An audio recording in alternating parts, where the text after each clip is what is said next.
ਤਾਂ ਹਾਂਜੀ ਦੋਸਤੋ, ਸਤਿ ਸ਼੍ਰੀ ਅਕਾਲ ਜੀ। ਸਾਰਿਆਂ ਦਾ ਸਵਾਗਤ ਕਰਦੇ ਹਾਂ ਤੁਹਾਡਾ ਸਾਡੇ YouTube channel AS Punjabi jobs and news update ਦੇ ਉੱਪਰ। ਤੇ ਹਾਂਜੀ ਦੋਸਤੋ, ਆਪਾਂ ਇੰਡੀਅਨ ਪੋਲਿਟੀ ਦੀ ਕਲਾਸਾਂ ਲਗਾ ਰਹੇ ਹਾਂ ਤੇ ਅੱਜ ਆਪਾਂ ਕਲਾਸ ਨੰਬਰ 4 ਲਗਾਉਣ ਜਾ ਰਹੇ ਹਾਂ। ਇਸ ਤੋਂ ਪਹਿਲਾਂ ਆਪਾਂ 3 ਕਲਾਸਾਂ ਲਗਾ ਚੁੱਕੇ ਹਾਂ, ਜਿਸ ਦੇ ਵਿੱਚ ਆਪਾਂ ਪਾਰਟ 1 ਵੀ ਕਵਰ ਕਰ ਚੁੱਕੇ ਹਾਂ। ਜੇ ਕਿਸੇ ਨੇ ਉਹ ਕਲਾਸਾਂ ਨਹੀਂ ਦੇਖੀਆਂ ਤਾਂ ਦੋਸਤੋ ਚੈਨਲ ਦੀ ਪਲੇਲਿਸਟ 'ਚ ਜਾ ਕੇ ਤੁਸੀਂ ਚੈੱਕ ਕਰ ਸਕਦੇ ਹੋ। ਉੱਥੇ ਪੋਲੀਟੀਕਲ ਦਾ ਇੱਕ ਅਲੱਗ ਗਿਆ ਪਲੇਲਿਸਟ ਦੇ ਵਿੱਚ ਆਪਾਂ ਬਣਾ ਦਿੱਤੀ ਹੈ, ਤੇ ਉੱਥੋਂ ਜਾ ਕੇ ਤੁਸੀਂ ਪੋਲੀਟੀ ਦੀਆਂ ਉਹ 3 ਕਲਾਸਾਂ ਹੈਗੇ ਜ਼ਰੂਰ ਅਟੈਂਡ ਕਰਿਓ। ਉਸ ਤੋਂ ਬਾਅਦ ਹੀ ਤੁਹਾਨੂੰ ਕਿਹਾ ਅੱਗੇ ਕਲਾਸ ਅਟੈਂਡ ਕਰਨੀ ਆ। ਤਾਂ ਹਾਂਜੀ ਦੋਸਤੋ, ਅੱਜ ਆਪਾਂ ਇੰਡੀਅਨ ਪੋਲਿਟੀ ਦੀ ਕਲਾਸ ਨੰਬਰ 4 ਲਗਾਉਣੇ ਆ। ਤੇ ਇਸ ਦੇ ਵਿੱਚ ਦੋਸਤੋ ਆਪਾਂ ਪਾਰਟ ਨੰਬਰ 2 ਡਿਸਕਸ ਕਰਾਂਗੇ ਆਪਣੇ ਸੰਵਿਧਾਨ ਦਾ। ਆਪਣੇ ਸੰਵਿਧਾਨ ਦੇ ਵਿੱਚ 25 ਪਾਰਟ ਨੇ ਤੇ ਅੱਜ ਆਪਾਂ ਕੀ ਦੂਜਾ ਪਾਰਟ ਕਰਾਂਗੇ, ਜਿਸ ਦੇ ਵਿੱਚ ਆਪਣੇ ਆਰਟੀਕਲ 5 ਤੋਂ ਲੈ ਕੇ 11 ਆਉਂਦੇ ਨੇ।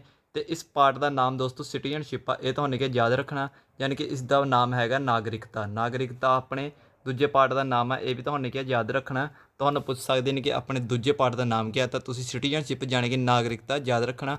ਤੇ ਇਸ ਦੇ ਵਿੱਚ 5 ਤੋਂ ਲੈ ਕੇ 11 ਤੱਕ ਆਰਟੀਕਲ ਨੇ। ਤਾਂ ਹਾਂਜੀ ਦੋਸਤੋ, ਸਾਨੂੰ ਪਹਿਲਾਂ ਆਰਟੀਕਲ ਦੀ ਗੱਲ ਕਰੀਏ ਤਾਂ ਆਰਟੀਕਲ ਨੰਬਰ 5। ਤਾਂ ਦੋਸਤੋ ਇਸ ਦੇ ਵਿੱਚ ਕੀ ਲਿਖਿਆ ਗਿਆ? Any person who born in India will be given citizenship of India and also citizenship give to those person who had been living in India for 5 year before 26 January 1950।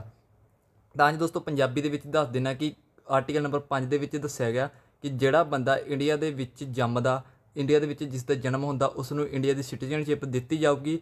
ਤੇ ਨਾਲ ਹੀ ਦੋਸਤੋ ਉਸ ਬੰਦੇ ਨੂੰ ਇੰਡੀਆ ਦੀ ਸਿਟੀਜ਼ਨਸ਼ਿਪ ਦਿੱਤੀ ਜਾਊਗੀ ਜਿਹੜਾ 26 January 1950 ਤੋਂ ਪਹਿਲਾਂ 5 ਸਾਲ ਇੰਡੀਆ ਦੇ ਵਿੱਚ ਰਿਹਾ। ਦੋਸਤੋ ਇਹ ਇਸ ਆਰਟੀਕਲ ਨੰਬਰ 5 ਦੇ ਵਿੱਚ ਲਿਖਿਆ ਗਿਆ, ਕਿਉਂਕਿ ਜਦੋਂ ਆਪਣਾ ਸੰਵਿਧਾਨ ਬਣਿਆ ਸੀ ਤਾਂ 26 ਜਨਵਰੀ 1950 ਦੇ ਵਿੱਚ ਬਣਿਆ ਸੀ, ਉਦੋਂ ਇਹ ਆਪਣਾ ਲਾਗੂ ਹੋਇਆ ਸੀ। ਇਸ ਕਰਕੇ ਉਸ ਤੋਂ ਪਹਿਲਾਂ ਜਿਹੜੇ 5 ਸਾਲ ਲੋਕ ਉੱਥੇ ਰਹੇ ਨੇ, 5 ਸਾਲ ਪਹਿਲਾਂ ਇੰਡੀਆ ਦੇ ਵਿੱਚ ਰਹਿੰਦੇ ਰਹੇ ਨੇ, ਉਹਨਾਂ ਨੂੰ ਹੀ ਉੱਥੋਂ ਦੀ ਸਿਟੀਜ਼ਨਸ਼ਿਪ ਦਿੱਤੀ ਜਾਊਗੀ। ਇਹ ਆਪਣੇ ਆਰਟੀਕਲ ਨੰਬਰ 5 ਦੇ ਵਿੱਚ ਲਿਖਿਆ ਗਿਆ ਕਿ ਇੱਕ ਤਾਂ ਜਿਹੜਾ ਇੰਡੀਆ ਦੇ ਵਿੱਚ ਬੋਰਨ ਹੋਊਗਾ ਉਸ ਨੂੰ ਸਿਟੀਜ਼ਨਸ਼ਿਪ ਮਿਲੂਗੀ, ਤੇ ਦੂਜਾ ਆਪਣੇ ਜਿਹੜੇ 5 ਸਾਲ ਇੰਡੀਆ ਦੇ ਵਿੱਚ ਰਹੇ ਸੀ 26 ਜਨਵਰੀ 1950 ਤੋਂ ਪਹਿਲਾਂ, ਉਹਨਾਂ ਨੂੰ ਸਿਟੀਜ਼ਨਸ਼ਿਪ ਮਿਲੂਗੀ। ਤਾਂ ਹਾਂਜੀ ਦੋਸਤੋ, ਅੱਗੇ ਚੱਲਦੇ ਹਾਂ ਆਪਾਂ ਅੱਗੇ ਆਰਟੀਕਲ ਦੇ ਵੱਲ। ਤਾਂ ਦੋਸਤੋ ਅੱਗੇ ਆਰਟੀਕਲ ਨੰਬਰ 6 ਆ। ਦੋਸਤੋ ਆਰਟੀਕਲ ਨੰਬਰ 6 ਦੇ ਵਿੱਚ ਆਪਾਂ ਦੇਖਾਂਗੇ ਕੀ ਲਿਖਿਆ ਗਿਆ। Any person who migrate to India from Pakistan before 19 July 1948 will be given citizenship of India. ਤਾਂ ਹਾਂਜੀ ਦੋਸਤੋ, ਆਰਟੀਕਲ ਨੰਬਰ 6 ਦੇ ਵਿੱਚ ਕੀ ਲਿਖਿਆ ਗਿਆ ਕਿ ਜਿਹੜਾ ਬੰਦਾ ਪਾਕਿਸਤਾਨ ਤੋਂ 19 ਜੁਲਾਈ 1948 ਤੋਂ ਪਹਿਲਾਂ ਆ ਜਾਂਦਾ, 19 ਜੁਲਾਈ 1948 ਤੋਂ ਪਹਿਲਾਂ ਪਾਕਿਸਤਾਨ ਤੋਂ ਇੰਡੀਆ ਆ ਜਾਂਦਾ, ਉਸ ਨੂੰ ਸਿਟੀਜ਼ਨਸ਼ਿਪ ਮਿਲੂਗੀ। ਤੇ ਦੋਸਤੋ ਜਿੱਦਾਂ ਕਿ ਆਪਾਂ ਨੂੰ ਪਤਾ ਹੀ ਹੈ ਕਿ ਆਪਣਾ ਇੰਡੀਆ ਪਾਕਿਸਤਾਨ ਦੀ ਵੰਡ ਹੋਈ ਸੀ 1947 ਦੇ ਵਿੱਚ, ਜਦੋਂ ਆਪਣਾ ਦੇਸ਼ ਆਜ਼ਾਦ ਹੋਇਆ ਸੀ। ਤੇ ਉਸ ਸਮੇਂ ਕਾਫੀ ਲੋਕ ਪਾਕਿਸਤਾਨ ਜਾ ਰਹੇ ਸੀ ਤੇ ਕਾਫੀ ਲੋਕ ਇੰਡੀਆ ਆ ਰਹੇ ਸੀ। ਤਾਂ ਦੋਸਤੋ ਜਿਹੜੇ ਲੋਕ ਇੰਡੀਆ ਆ ਰਹੇ ਸੀ ਉਹਨਾਂ ਵਾਸਤੇ ਇੱਕ ਸ਼ਰਤ ਰੱਖੀ ਗਈ ਸੀ ਕਿ ਜੇ ਉਹ 19 ਜੁਲਾਈ 1948 ਤੋਂ ਪਹਿਲਾਂ ਇੰਡੀਆ ਆ ਜਾਣਗੇ ਤਾਂ ਉਹਨਾਂ ਨੂੰ ਸਿਟੀਜ਼ਨਸ਼ਿਪ ਦਿੱਤੀ ਜਾਊਗੀ। ਜੇ ਉਹ ਨਹੀਂ ਆ ਪਾਣਗੇ ਤਾਂ ਉਹਨਾਂ ਨੂੰ ਘੱਟੋ ਘੱਟ 6 ਮਹੀਨੇ ਦੀ ਰਜਿਸਟ੍ਰੇਸ਼ਨ ਦਾ ਵੇਟ ਕਰਨਾ ਪਊਗਾ। ਉਹਨਾਂ ਨੂੰ ਆਣ ਕੇ ਰਜਿਸਟ੍ਰੇਸ਼ਨ ਕਰਾਉਣੀ ਪਊਗੀ। ਉਸ ਤੋਂ ਬਾਅਦ ਉਹਨਾਂ ਨੂੰ 6 ਮਹੀਨੇ ਇੱਥੇ ਰਹਿਣਾ ਪਊਗਾ। ਉਸ ਤੋਂ ਬਾਅਦ ਹੀ ਸਿਟੀਜ਼ਨਸ਼ਿਪ ਦਿੱਤੀ ਜਾਊਗੀ। ਇਹ ਆਪਣੇ ਆਰਟੀਕਲ ਨੰਬਰ 7 'ਚ ਵੈਸੇ ਰਜਿਸਟ੍ਰੇਸ਼ਨ ਨਾਲ ਲਿਖਿਆ ਗਿਆ, ਪਰ ਆਰਟੀਕਲ ਨੰਬਰ 6 ਦੇ ਵਿੱਚ ਇੰਨਾ ਹੀ ਲਿਖਿਆ ਗਿਆ, ਬੰਦਾ ਪਾਕਿਸਤਾਨ ਤੋਂ ਇੰਡੀਆ ਆ ਰਿਹਾ ਤਾਂ ਉਸ ਨੂੰ 19 ਜੁਲਾਈ 1948 ਤੋਂ ਪਹਿਲਾਂ ਆਉਣਾ ਸੀ ਤੇ ਉਸ ਨੂੰ ਸਿਟੀਜ਼ਨਸ਼ਿਪ ਮਿਲ ਜੂਗੀ। ਤਾਂ ਹਾਂਜੀ ਦੋਸਤੋ, ਅੱਗੇ ਆਰਟੀਕਲ ਨੰਬਰ 9 ਦੇ ਵਿੱਚ ਦੇਖੋ ਕੀ ਲਿਖਿਆ ਗਿਆ। ਇਸ ਦੇ ਵਿੱਚ ਆਪਾਂ ਤੁਹਾਨੂੰ ਮੇਨ ਹੀ ਲਿਖਾਵਾਂਗੇ, ਜ਼ਿਆਦਾ ਆਪਾਂ ਨੇ ਨਹੀਂ ਪੜ੍ਹਨੇ, ਜਿਹੜੇ ਪੇਪਰ ਦੇ ਵਿੱਚ ਆ ਸਕਦੇ ਨੇ ਆਪਾਂ ਉਹੀ ਲਿਖਾਂਗੇ। ਤਾਂ ਹਾਂਜੀ ਦੋਸਤੋ, ਇਹਦੇ ਵਿੱਚ ਲਿਖਿਆ ਗਿਆ ਆਰਟੀਕਲ ਨੰਬਰ 9 ਦੇ ਵਿੱਚ, who voluntary acquire foreign citizenship will not be given Indian citizenship. ਤਾਂ ਹਾਂਜੀ ਦੋਸਤੋ, ਜਿਹੜੇ ਬੰਦੇ ਨੇ ਫੋਰਗਨ ਸਿਟੀਜ਼ਨਸ਼ਿਪ ਅਕਵਾਇਰ ਕੀਤੀ ਹੋਈ ਹੈ, ਜਿਸ ਕੋਲੇ ਬਾਹਰ ਦੇ ਦੇਸ਼ ਦੀ ਨਾਗਰਿਕਤਾ, ਉਹ ਇੰਡੀਆ ਦਾ ਸਿਟੀਜ਼ਨਸ਼ਿਪ ਨਹੀਂ ਲੈ ਸਕਦਾ। ਇਹ ਆਰਟੀਕਲ ਨੰਬਰ 9 ਦੇ ਵਿੱਚ ਲਿਖਿਆ ਗਿਆ। ਜਿਹੜਾ ਇੰਡੀਆ ਤੋਂ ਜਾ ਕੇ ਉੱਥੇ ਲਊਗਾ ਉਸ ਦੀ ਨਾਗਰਿਕਤਾ ਰਹੂਗੀ, ਪਰ ਜਿਵੇਂ ਉੱਥੇ ਜਾ ਕੇ ਕਿਸੇ ਨੇ ਕਿਸੇ ਨਾਲ ਵਿਆਹ ਕਰਾ ਲਿਆ ਤੇ ਉੱਥੇ ਉਸ ਦਾ ਜਵਾਕ ਹੋ ਕੇ ਉਹ ਇੰਡੀਆ ਆਉਣਾ ਚਾਹੁੰਦਾ ਤਾਂ ਉਸ ਦੇ ਬੱਚੇ ਨੂੰ ਇੰਡੀਆ ਦੇ ਵਿੱਚ ਜਿਹੜੀ ਆਪਣੀ ਸਿਟੀਜ਼ਨਸ਼ਿਪ ਆ ਉਹ ਨਹੀਂ ਮਿਲੂਗੀ। ਕਾਫੀ ਹੁੰਦੇ ਨੇ ਜਿਵੇਂ ਕਿ ਇੱਥੋਂ ਆਪਾਂ ਵਿਆਹ ਕਰਾ ਕੇ ਬਾਹਰ ਵਗ ਜਾਂਦੇ ਹਾਂ ਅਤੇ ਉੱਥੇ ਜੇ ਕਿਸੇ ਦਾ ਬੱਚਾ ਹੋ ਜਾਂਦਾ ਤਾਂ ਉਸ ਨੂੰ ਉੱਥੋਂ ਦੀ ਹੀ ਸਿਟੀਜ਼ਨਸ਼ਿਪ ਮਿਲੂਗੀ, ਇੰਡੀਆ ਦੀ ਨਹੀਂ ਮਿਲੂਗੀ। ਇਹ ਆਪਣੇ ਆਰਟੀਕਲ ਨੰਬਰ 9 ਦੇ ਵਿੱਚ ਲਿਖਿਆ ਗਿਆ ਕਿ ਜਿਸ ਕੋਲੇ ਬਾਹਰਲੇ ਦੇਸ਼ ਦੀ ਨਾਗਰਿਕਤਾ ਉਹ ਇੰਡੀਆ ਦਾ ਸਿਟੀਜ਼ਨਸ਼ਿਪ ਨਹੀਂ ਪ੍ਰਾਪਤ ਕਰ ਸਕਦਾ। ਤੇ ਹਾਂਜੀ ਦੋਸਤੋ, ਅੱਗੇ ਆਰਟੀਕਲ ਨੰਬਰ 11 ਦੇ ਵਿੱਚ ਕੀ ਲਿਖਿਆ ਗਿਆ? ਪਾਰਲੀਮੈਂਟ ਰੈਗੂਲੇਟ ਦਾ ਰਾਈਟ ਰਿਗਾਰਡਿੰਗ ਸਿਟੀਜ਼ਨਸ਼ਿਪ। ਤਾਂ ਹਾਂਜੀ ਦੋਸਤੋ, ਆਰਟੀਕਲ ਨੰਬਰ 11 ਦੇ ਵਿੱਚ ਲਿਖਿਆ ਗਿਆ ਕਿ ਆਪਣੀ ਜਿਹੜੀ ਵਿਧਾਨ ਸਭਾ ਉਹ ਆਪਣੇ ਕਾਨੂੰਨ ਬਣਾ ਸਕਦੀ ਆ ਆਪਣੇ ਜਿਹੜੇ ਨੇ ਸਿਟੀਜ਼ਨਸ਼ਿਪ ਦੇ ਵਾਸਤੇ। ਤੇ ਦੋਸਤੋ ਇਹ ਕਿਸ ਤਰੀਕੇ ਦੇ ਕਾਨੂੰਨ ਬਣਾਏ ਸੀ ਇਹ ਤੁਹਾਨੂੰ ਆਪਾਂ ਸਮਝਾ ਦਿੰਦੇ ਹਾਂ। ਤਾਂ ਹਾਂਜੀ ਦੋਸਤੋ, ਦੇਖੋ ਮੋਡਸ ਨੇ ਜਿਹੜੇ ਤੁਸੀਂ ਕਿਸ ਤਰੀਕੇ ਨਾਲ ਆਪਣੀ ਸਿਟੀਜ਼ਨਸ਼ਿਪ ਪ੍ਰਾਪਤ ਕਰ ਸਕਦੇ ਹੋ ਇੰਡੀਆ ਦੀ, ਤਾਂ ਉਹ ਇੱਥੇ ਲਿਖਿਆ ਗਿਆ। ਬਾਏ ਬਰਥ ਯਾਨੀ ਕਿ ਜਨਮ ਦੇ ਆਧਾਰ 'ਤੇ ਤੁਸੀਂ ਕਿਸ ਤਰੀਕੇ ਨਾਲ ਲੈ ਸਕਦੇ ਹੋ। 26 January 1950 till 30 June 1987 who born in India given citizenship of India but after 1 July 1987 citizenship given to those person whose either of parents is Indian citizen. ਤਾਂ ਹਾਂਜੀ ਦੋਸਤੋ, ਇਸ ਦੇ ਵਿੱਚ ਲਿਖਿਆ ਹੈ ਕਿ 26 ਜਨਵਰੀ 1950 ਤੋਂ ਲੈ ਕੇ 30 ਜੁਲਾਈ 1987 ਤੱਕ ਜਿਹੜਾ ਬੰਦਾ ਇੰਡੀਆ ਦੇ ਵਿੱਚ ਬੋਰਨ ਹੋ ਰਿਹਾ ਉਸ ਨੂੰ ਕਿਹਾ ਇੰਡੀਆ ਦੀ ਸਿਟੀਜ਼ਨਸ਼ਿਪ ਦਿੱਤੀ ਜਾਊਗੀ। ਪਰ ਇਸ ਤੋਂ ਬਾਅਦ ਕੀ ਹੋਣ ਲੱਗਿਆ, ਜ਼ਿਆਦਾ ਜਿਹੜੇ ਆਪਣੇ ਨੇਪਾਲ ਦੇ ਲੋਕ ਨੇ ਉਹ ਇੰਡੀਆ ਆਉਣ ਲੱਗੇ। ਇੱਥੇ ਆਣ ਕੇ ਉਹਨਾਂ ਕੋਈ ਬੱਚਾ ਹੋ ਜਾਂਦਾ ਸੀ ਤਾਂ ਉਸ ਬੱਚੇ ਨੂੰ ਇੰਡੀਅਨ ਗਵਰਨਮੈਂਟ ਕਿਹਾ ਸਿਟੀਜ਼ਨਸ਼ਿਪ ਦੇ ਦਿੰਦੀ ਸੀ। ਇਸ ਦੇ ਨਾਲ ਹੋਣ ਕੀ ਲੱਗਿਆ, ਇੰਡੀਆ ਦੇ ਵਿੱਚ ਨੇਪਾਲ ਦੇ ਲੋਕ ਵੱਧ ਆਉਣ ਲੱਗੇ ਅਤੇ ਪਾਪੂਲੇਸ਼ਨ ਵਧਣ ਲੱਗੀ। ਅਤੇ ਉਸ ਪਾਪੂਲੇਸ਼ਨ ਨੂੰ ਕੰਟਰੋਲ ਕਰਨ ਵਾਸਤੇ ਇੰਡੀਆ ਗਵਰਨਮੈਂਟ ਨੇ 1 ਜੁਲਾਈ 1987 ਤੋਂ ਇਹ ਰੂਲ ਪਾਸ ਕਰਤਾ ਕਿ ਕੇਵਲ ਹੁਣ ਉਸ ਬੰਦੇ ਨੂੰ ਸਿਟੀਜ਼ਨਸ਼ਿਪ ਦਿੱਤੀ ਜਾਊਗੀ ਜਿਸ ਦੇ ਜਿਹੜੇ ਪੇਰੈਂਟਸ ਨੇ ਉਹ ਉਹਨਾਂ ਵਿੱਚੋਂ ਇੱਕ ਬੰਦਾ ਇੰਡੀਆ ਦਾ ਸਿਟੀਜ਼ਨ ਹੋਵੇ।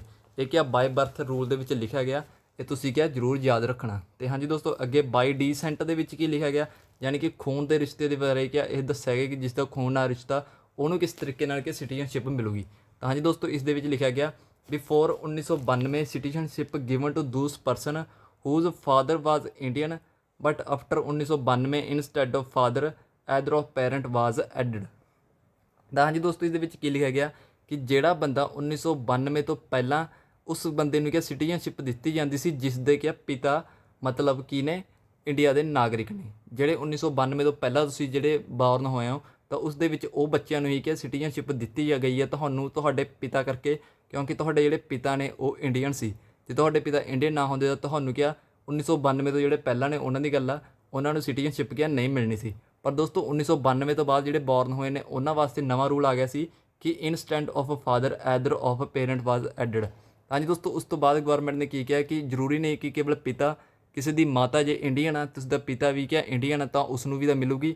ਪਰ ਜੇ ਕਿਸੇ ਦੀ ਮਾਤਾ ਇੰਡੀਅਨ ਆ ਅਤੇ ਪਿਤਾ ਨਹੀਂ ਹੈਗਾ ਤਾਂ ਉਸ ਨੂੰ ਵੀ ਸਿਟੀਜ਼ਨਸ਼ਿਪ ਮਿਲੂਗੀ, ਯਾਨੀ ਕਿ ਦੋਨਾਂ ਦੇ ਵਿੱਚੋਂ ਕੋਈ ਇੱਕ ਇੰਡੀਆ ਦਾ ਵਸਨੀਕ ਹੋਣਾ ਚਾਹੀਦਾ। ਇਹ ਬਾਈ ਡੀਸੈਂਟ ਦੇ ਵਿੱਚ ਲਿਖਿਆ ਗਿਆ। ਅਤੇ ਹਾਂਜੀ ਦੋਸਤੋ, ਅੱਗੇ ਲਿਖਿਆ ਗਿਆ ਇਨਕੋਰਪੋਰੇਸ਼ਨ ਆਫ ਟੈਰੀਟਰੀ। ਅਤੇ ਦੋਸਤੋ ਇਹਦਾ ਮਤਲਬ ਜੇ ਆਪਾਂ ਕਿਸੇ ਦੇਸ਼ ਦੇ ਉੱਪਰ ਕਿਸੇ ਟੈਰੀਟਰੀ ਦੇ ਉੱਪਰ ਕਬਜ਼ਾ ਕਰ ਲੈਂਦੇ ਹਾਂ ਤਾਂ ਉੱਥੋਂ ਦੇ ਰਹਿਣ ਵਾਲੇ ਲੋਕਾਂ ਦੇ ਉੱਪਰ ਜਿਹੜੀ ਉਹਨਾਂ ਨੂੰ ਸਿਟੀਜ਼ਨਸ਼ਿਪ ਇੰਡੀਅਨ ਗਵਰਨਮੈਂਟ ਦਊਗੀ। ਇਹਦੇ ਵਿੱਚ ਇਹ ਲਿਖਿਆ ਗਿਆ if any territory acquired by India then the people of territory also given citizenship of India.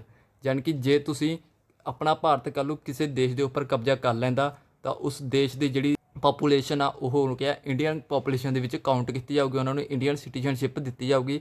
ਜਿੱਦਾਂ ਕਿ ਸਿੱਕਮ ਦੇ ਨਾਲ ਹੋਇਆ ਸੀ। ਸਿੱਕਮ ਇਸ ਤੋਂ ਪਹਿਲਾਂ ਆਪਣਾ ਦੇਸ਼ ਦਾ ਹਿੱਸਾ ਨਹੀਂ ਸੀ, ਪਰ ਉਹ ਜਦੋਂ ਆਪਣੇ ਦੇਸ਼ ਦਾ ਹਿੱਸਾ ਹੋਇਆ ਤਾਂ ਉੱਥੋਂ ਦੇ ਲੋਕਾਂ ਨੂੰ ਇੰਡੀਅਨ ਸਿਟੀਜ਼ਨਸ਼ਿਪ ਦੇ ਦਿੱਤੀ ਗਈ। ਅਤੇ ਅੱਗੇ ਦੋਸਤੋ ਚੌਥਾ ਦੇਖਦੇ ਹਾਂ ਆਪਾਂ ਕੀ ਲਿਖਿਆ ਗਿਆ। ਤਾਂ ਜੀ ਦੋਸਤੋ ਚੌਥੇ ਦੇ ਬਾਰੇ ਵਿੱਚ ਲਿਖਿਆ ਗਿਆ ਬਾਈ ਨੈਚੁਰਲਾਈਜੇਸ਼ਨ, ਯਾਨੀ ਕਿ ਨੈਚੁਰਲਾਈਜੇਸ਼ਨ ਦੇ ਆਧਾਰ 'ਤੇ ਦਿੱਤੀ ਜਾਊਗੀ। ਤਾਂ ਦੋਸਤੋ ਇਸ ਦੇ ਵਿੱਚ ਕੀ ਲਿਖਿਆ ਗਿਆ any person who lived in India for 11 year in his last 14 year also given citizenship of India. ਤਾਂ ਹਾਂਜੀ ਦੋਸਤੋ, ਜਿਹੜਾ ਵੀ ਕੋਈ ਬੰਦਾ ਇੰਡੀਆ ਦੇ ਵਿੱਚ ਪਿਛਲੇ 14 ਸਾਲਾਂ ਤੋਂ ਕੰਮ ਕਰ ਰਿਹਾ, ਜਿਵੇਂ ਕਿ ਆਪਣੇ ਇੱਥੇ ਕਈ ਬਿਹਾਰ ਤੋਂ ਬੰਦੇ ਆ ਜਾਂਦੇ ਨੇ ਜਿਹਨਾਂ ਆਪਾਂ ਭਈਏ ਕਹਿ ਦਿੰਦੇ ਹਾਂ, ਉਹ ਬੰਦੇ ਇੱਥੇ ਜੇ 14 ਸਾਲ ਰਹਿ ਕੇ ਕੰਮ ਕਰ ਲੈਂਦੇ ਨੇ, 14 ਸਾਲਾਂ ਲਵੇ ਉਹਨਾਂ ਲਵੇ ਪ੍ਰੂਫ ਹੈਗਾ ਕਿ ਉਹ 14 ਸਾਲ ਇੰਡੀਆ ਦੇ ਵਿੱਚ ਰਹੇ ਨੇ। ਕੋਈ ਬਾਹਰੋਂ ਬੰਦਾ ਆ ਜਾਂਦਾ, ਨੇਪਾਲ 'ਚੋਂ ਆਇਆ, ਅਤੇ ਉਹਨਾਂ ਕੋਲ ਇਹ ਪ੍ਰੂਫ ਹੈਗਾ ਕਿ ਉਹ 14 ਸਾਲ ਇੰਡੀਆ ਦੇ ਵਿੱਚ ਰਹੇ ਨੇ। ਭੂਟਾਨ ਵਾਲੇ ਲਵੇ ਹੈਗਾ, ਬੰਗਲਾਦੇਸ਼ ਵਾਲੇ ਲਵੇ ਕਿ ਉਹ 14 ਸਾਲ ਇੰਡੀਆ ਦੇ ਵਿੱਚ ਰਹੇ ਨੇ। ਆਪਣੇ 14 ਸਾਲ ਦੇ ਵਿੱਚ ਉਹ 11 ਸਾਲ ਇੰਡੀਆ ਦੇ ਵਿੱਚ ਰਹੇ ਨੇ। 14 ਸਾਲ ਤਾਂ ਉਹ ਇੰਡੀਆ ਰਹੇ ਅਤੇ ਉਹਦੇ ਵਿੱਚੋਂ ਕਾਫੀ ਵਾਰ ਬਾਹਰ ਵੀ ਆਪਣੇ ਘੁੰਮਣ ਵਗੈਰਾ ਜਾਂਦੇ ਨੇ, ਪਰ 14 ਦੇ ਵਿੱਚੋਂ 11 ਸਾਲ ਜੇ ਉਹ ਇੰਡੀਆ ਦੇ ਵਿੱਚ ਰਹੇ ਨੇ ਤਾਂ ਉਹਨਾਂ ਨੂੰ ਸਿਟੀਜ਼ਨਸ਼ਿਪ ਮਿਲ ਜਾਂਦੀ ਸੀ।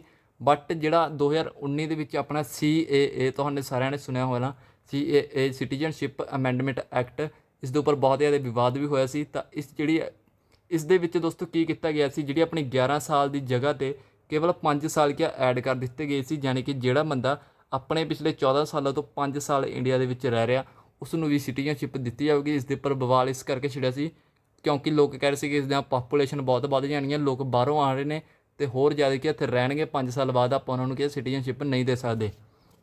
ਇਸ ਕਰਕੇ ਇਸ CAA ਦੇ ਉੱਪਰ ਕਾਫੀ ਵਿਵਾਦ ਛਿੜਿਆ ਸੀ ਅਤੇ ਇਸ ਦੇ ਉੱਪਰ ਆਪਾਂ ਡੀਪਲੀ ਪੜ੍ਹਾਂਗੇ ਕਦੇ ਜਦੋਂ ਟਾਈਮ ਲੱਗਿਆ। ਬਟ ਹਾਲੇ ਤੁਹਾਡੇ ਪੇਪਰ ਵਾਸਤੇ ਇੰਨਾ ਕੁ ਜ਼ਰੂਰੀ ਹੈ ਕਿ ਤੁਸੀਂ ਯਾਦ ਰੱਖ ਲੈਣਾ ਕਿ ਨੈਚੁਰਲਾਈਜੇਸ਼ਨ ਦੇ ਵਿੱਚ ਪਹਿਲਾਂ ਸੀ 14 ਤੋਂ ਲੈ ਕੇ 11 ਸਾਲ, ਬਟ 2019 ਦੇ ਵਿੱਚ CAA ਐਕਟ ਦੇ ਦੌਰਾਨ ਇਹ 11 ਤੋਂ ਹਟਾ ਕੇ 5 ਸਾਲ ਕਰ ਦਿੱਤੀ। ਅੱਗੇ ਦੋਸਤੋ ਪੰਜਵੇਂ ਦੇ ਵਿੱਚ ਲਿਖਿਆ ਗਿਆ ਬਾय ਰਜਿਸਟ੍ਰੇਸ਼ਨ, ਯਾਨੀ ਤੁਹਾਨੂੰ ਰਜਿਸਟ੍ਰੇਸ਼ਨ ਕਰਾਉਣੀ ਪਊਗੀ। ਇਸ ਦੇ ਵਿੱਚ ਕੀ ਲਿਖਿਆ ਗਿਆ any foreign person acquire Indian citizenship provided he or she has to live for 7 year. ਤਾਂ ਹਾਂਜੀ ਦੋਸਤੋ ਇਸ ਦੇ ਵਿੱਚ ਕੀ ਲਿਖਿਆ ਗਿਆ, ਕੋਈ ਬਾਹਰੋਂ ਬੰਦਾ ਆਉਂਦਾ ਅਤੇ ਉਹ ਇੰਡੀਆ ਦੇ ਵਿੱਚ ਰਹਿੰਦਾ ਤਾਂ ਉਸ ਨੂੰ ਇਹ ਪ੍ਰੋਵਾਈਡ ਕਰਨਾ ਪੈਣਾ ਕਿ ਉਹ ਇੰਡੀਆ ਦੇ ਵਿੱਚ ਪਿਛਲੇ 7 ਸਾਲਾਂ ਤੋਂ ਰਹਿ ਰਿਹਾ। ਇਹ ਬਾय ਰਜਿਸਟ੍ਰੇਸ਼ਨ ਲਿਖਿਆ ਗਿਆ ਕਿ ਕਿਸੇ ਲਵੇ ਹੋਰ ਦੇਸ਼ ਦੀ ਨਾਗਰਿਕਤਾ ਕੱਲ੍ਹ ਕੋਈ ਕੈਨੇਡਾ 'ਚ ਆਣ ਕੇ ਇੰਡੀਆ ਦੇ ਵਿੱਚ ਰਹਿੰਦਾ ਤਾਂ ਉਸ ਨੂੰ ਪਹਿਲਾਂ ਇੰਡੀਆ ਦੇ ਵਿੱਚ 7 ਸਾਲ ਰਹਿਣਾ ਪਊਗਾ। ਉਸ ਤੋਂ ਬਾਅਦ ਹੀ ਉਸ ਨੂੰ ਕਿਹਾ ਸਿਟੀਜ਼ਨਸ਼ਿਪ ਯਾਨੀ ਕਿ ਉਸ ਨੂੰ ਆਪਣੀ ਨਾਗਰਿਕਤਾ ਮਿਲੂਗੀ। ਅਤੇ ਬਾਕੀ ਦੋਸਤੋ ਅੱਜ ਦੀ ਕਲਾਸ ਵਿੱਚ ਇਹੀ ਤੁਹਾਨੂੰ ਦੱਸਣੇ ਸੀ ਜੀ।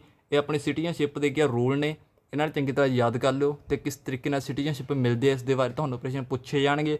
ਬਾਰ-ਬਾਰ ਇਹ ਵੀਡੀਓ ਨੂੰ ਰਿਵਾਈਜ਼ ਕਰਿਓ, ਜੇ ਨਹੀਂ ਸਮਝ ਆ ਰਹੀ ਕੋਈ ਕਮੈਂਟ ਕਰਿਓ। ਅਤੇ ਬਾਕੀ ਤੁਹਾਨੂੰ ਕਿਹਾ ਇਹਦੀ PDF ਹੈ ਜਿਹੜੀ ਉਹ ਟੈਲੀਗ੍ਰਾਮ ਪਰ ਮਿਲ ਜੂਗੀ, ਜਿਸ ਦਾ ਲਿੰਕ ਤੁਹਾਨੂੰ ਕਿਹਾ ਡਿਸਕ੍ਰਿਪਸ਼ਨ ਵਿੱਚ ਮਿਲ ਜੂਗਾ। ਅਤੇ ਬਾਕੀ ਦੋਸਤੋ ਮੈਂ ਤੁਹਾਨੂੰ ਦੱਸ ਦਾਂਗੇ ਆਪਾਂ ਸਭ ਨੂੰ ਜ਼ਿਆਦਾ ਤੋਂ ਜ਼ਿਆਦਾ ਜਿਹੜੀ ਸਿਟੀਜ਼ਨਸ਼ਿਪ ਆ ਉਹ ਬਾਈ ਡੀਸੈਂਟ ਕਰਕੇ ਹੀ ਮਿਲੀ ਹੈ, ਕਿਉਂਕਿ ਆਪਣੇ ਮਾਤਾ ਜਾਂ ਪਿਤਾ ਦੋਨੇ ਵੈਸੇ ਤਾਂ ਆਪਣੇ ਇੰਡੀਅਨ ਹੀ ਨੇ, ਪਰ ਉਹਨਾਂ ਵਿੱਚੋਂ ਕਿਸੇ ਦੇ ਨਹੀਂ ਹੈਗੇ ਤਾਂ ਇੱਕ ਤਾਂ ਕਿਹਾ ਜ਼ਰੂਰ ਇੰਡੀਅਨ ਹੀ ਆ। ਅਤੇ ਬਾਕੀ ਦੋਸਤੋ ਇਹ ਕਿ ਵੀਡੀਓ ਕਿੱਦਾਂ ਦੀ ਲੱਗੀ ਕਮੈਂਟਾਂ ਦੇ ਵਿੱਚ ਕਿਹਾ ਜ਼ਰੂਰ ਦੱਸਿਓ। ਅਤੇ ਅੱਗੇ ਆਪਾਂ ਤੁਹਾਨੂੰ ਇਸ ਦਾ ਨੈਕਸਟ ਪਾਰਟ ਨੰਬਰ 3 ਪੜ੍ਹਾਵਾਂਗੇ। ਇੰਡੀਅਨ ਪੋਲੀਟੀ ਦੀ ਕਲਾਸ ਨੰਬਰ 5 ਲਗਾਵਾਂਗੇ, ਉਸ ਦੇ ਵਿੱਚ ਆਪਾਂ ਪਾਰਟ 3 ਫੰਡਾਮੈਂਟਲ ਰਾਈਟ ਨੇ ਜਿਹੜੇ ਉਹ ਕੀ ਡਿਸਕਸ ਕਰਾਂਗੇ। ਹਾਂਜੀ ਦੋਸਤੋ ਅੱਜ ਦੀ ਵੀਡੀਓ ਵਿੱਚ ਇੰਨਾ ਜੀ। ਕਲਾਸ ਕਿੱਦਾਂ ਦੀ ਲੱਗੀ ਕਮੈਂਟ ਕਰਕੇ ਕਿਹਾ ਜ਼ਰੂਰ ਦੱਸਿਓ। ਟੈਲੀਗ੍ਰਾਮ ਜ਼ਰੂਰ ਜੁਆਇਨ ਕਰ ਲਿਓ, ਆਪਣੇ ਦੋਸਤਾਂ ਨਾਲ ਵੀ ਵੱਧ ਤੋਂ ਵੱਧ ਕੇ ਵੀਡੀਓ ਸ਼ੇਅਰ ਕਰਿਓ। ਧੰਨਵਾਦ ਦੋਸਤੋ।